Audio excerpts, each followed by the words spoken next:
দ্বিতীয়বারের মতো হোয়াইট হাউসে প্রবেশ করার পর বিশ্বের বিভিন্ন দেশকে আর্থিক সহায়তা প্রদান স্থগিত করেছে মার্কিন president Donald Trump.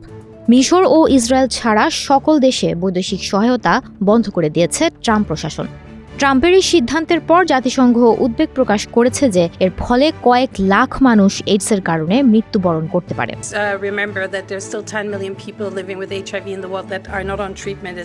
International states agency for international development সংস্থার মাধ্যমে বিশ্বের বিভিন্ন দেশে এই খাতে অর্থ খরচের ক্ষেত্রে বিশ্বের উন্নত দেশগুলোর মধ্যে আমেরিকাই শীর্ষে থাকে।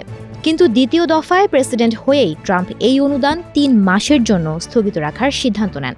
বন্ধ করে দেয় মার্কিন উন্নয়ন সংস্থা USAIDর কার্যক্রম। ট্রাম্প প্রশাসনের এই সিদ্ধান্ত প্রসঙ্গে রবিবার জাতিসংঘের রোগ নিরাময় সংক্রান্ত অভিযানের প্রধান জানান, অনুদান বন্ধ হওয়ায় বিশ্বে এইডসে আক্রান্ত কয়েক লাখ মানুষ মারা যেতে পারে। বিষয়টি সম্পর্কে অবহিত মার্কিন সংস্থাও।